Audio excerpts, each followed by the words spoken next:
Today, we examine the question, why is it that states, countries, nations rise and fall? So this is the warring states period. At this point in history, there are many powerful states. Okay, so for example, the Chu, the Jiao, the Wei. Okay, and if at this point in history, and this is about 250 BCE, I asked you to figure out, using game theory, which state would unite China and become the first great empire of China. Well, there are certain metrics that you would use to figure out which state would win out. So obviously, you would look at population. Okay? Who has the largest population? Okay, so the question of mass. Second question that you would look at is maybe resources. And resources, it's basically just farmland. So you would look at basically which areas had the most rivers. This area, looks very strategic, as is this area, as is this area. And then you would also look at maybe technology. So basically, which state has the most scientists, which state has the most advanced literature, arts. And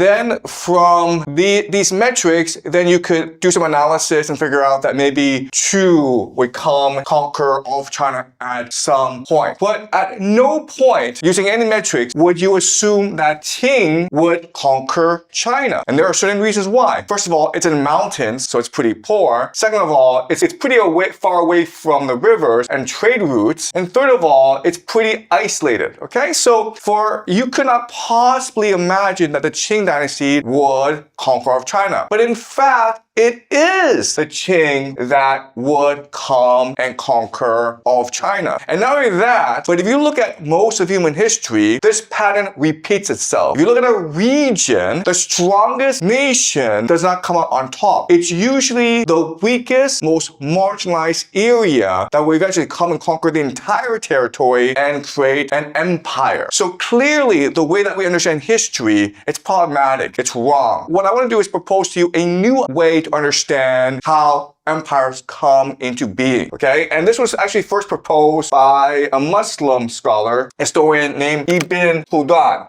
And he proposed the idea of Abbasiyya. And all this word means is basically cohesion or group solidarity. His theory is that the people in the margins, they're poorer, but because they're poorer, they're more unified. They focus more on solidarity, on working together. Whereas in the rich areas, they become too individualistic, become too decadent, too corrupt. And ultimately, that's why it's always these tribes from the margins that actually conquer the wealthy, civilized areas. And this is a pattern that repeats itself throughout human history all the time. So it's almost like an iron law of history. So what I want to do is show you that there are actually three metrics that you can use to measure how dynamic a society is and how likely it is to triumph in the end, okay? And these three metrics are energy, openness, and cohesion. Cohesion, it just follows the idea of Abbasiyya, which is just to say, how likely is it that these people are willing to work together? Do they see themselves as a team? Are they willing to sacrifice themselves for each other? Are they a family, okay? So that's the idea of cohesion. Openness is a very important concept, and openness just means how willing are you willing to adapt? Are you willing to accept your limitations, be resilient, okay? So you can think of openness as humility, as resilience. Energy just means that you're willing to work hard, you're focused, you have a clear goal, and you're motivated to achieve this goal, okay? So these three metrics tell us how dynamic a society is going to be. And using these three metrics, we can now better understand why that the Qing dynasty was able to conquer all of China, okay? So the idea is that if you're rich, what happens often is that you have low energy. And what this means is that the elite don't want to work anymore. They rather just exploit the other people, okay? The people. And because the people are being enslaved, they're too much in debt, they have low energy as well. For them, it's not really about building a great nation. It's not really about doing a great job. It's just about getting by. So, and then the idea of openness is that the elite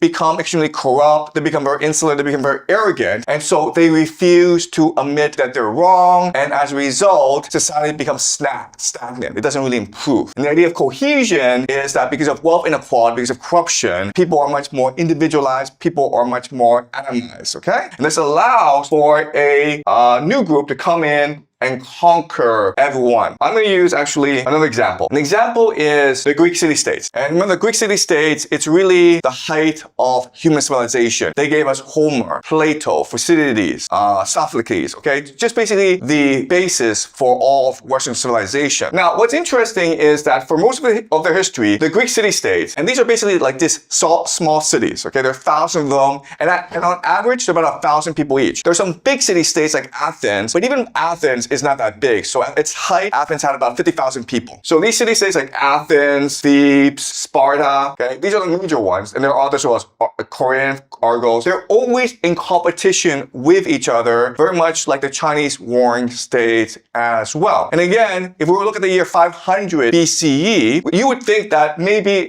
Athens or Sparta would emerge as the grand unifier of the Greek city-states. And in fact, what happened was that Athens did become an empire, but then the other Greek city-states started to attack Athens, and Athens declined over time. And the advantage that Athens had over everyone else was just tremendous. First of all, Athens had the greatest navy. Okay, as you can see, the Aegean is primarily about who controls the seas. So Athens was able to control the trade routes in the Aegean. Therefore, it's the wealthiest city-state. It has the greatest population, it has the most innovation, it has the most strategic location, it has the most wealth. So you would just assume that Athens would come to conquer all the Greek states. But in fact, it was the Macedonians who came in and conquered all of the city-states. And at this time in history, you couldn't possibly imagine that because the Macedonians were poor, they were isolated, they were not all cultured, they were uncivilized, okay? But again, they had energy, openness, and cohesion, and that allowed them to conquer the city-states. What's amazing is that even after this area was unified, okay, the Macedonians would then do the impossible and go over and conquer the great Persian Empire, the first great empire in human history. It was huge. It was Egypt, Anatolia, Mesopotamia, the Zagros Mountains, Persia. It was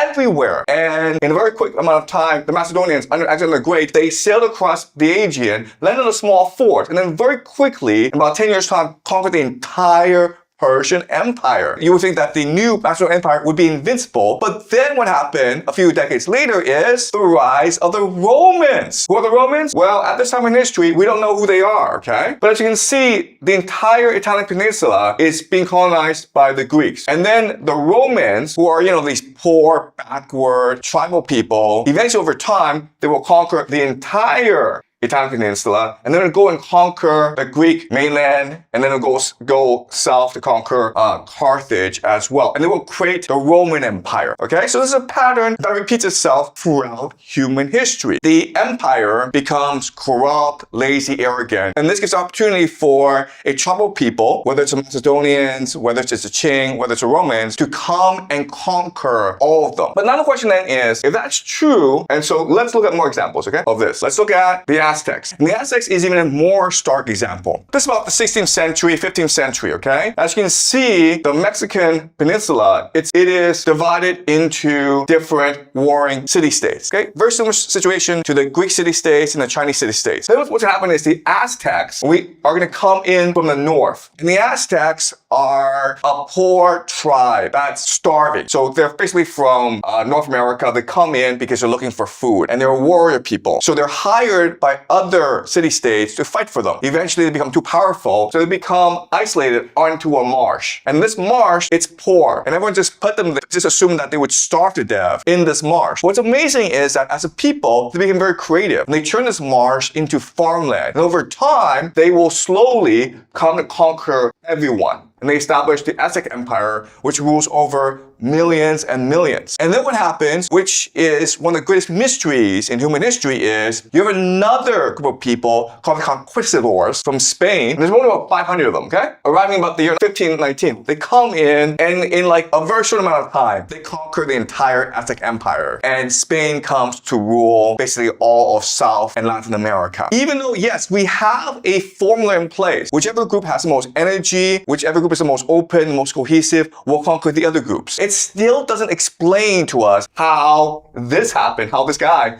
Hernan Cortes, with 500 conquistadors, was able to come in and conquer a land of millions and millions. Now, there are historical explanations, including, of course, disease. People from Spain had diseases, and the Aztecs did not have the immune system to counter diseases. Another explanation is the Aztecs believed that these conquistadors were gods, and that's why they surrendered very quickly. Another explanation is that the conquistadors had allies, local allies, that were pissed off at the Aztecs. But again, these explanations, they sound okay, they sound like they work, but they don't actually give us the full picture of what really happened. And in game theory, what we're really trying to figure out is what happened exactly, okay? It's a game. How are the players playing the game? What are their motivations? What are their incentives in this instance? This is one of the early civilizations in human history, okay? And it's considered the first great civilization of human history. It is the Sumerians. And what happened was that, if you look at a world map, okay, Mesopotamia is the center of the world, because if you want to access the rest of the world, you have to go through Mesopotamia. And if you look at Mesopotamia, the center of Mesopotamia is a place called Uruk, okay? And as you can see, Uruk is the meeting place of the Euphrates and the Tigris. And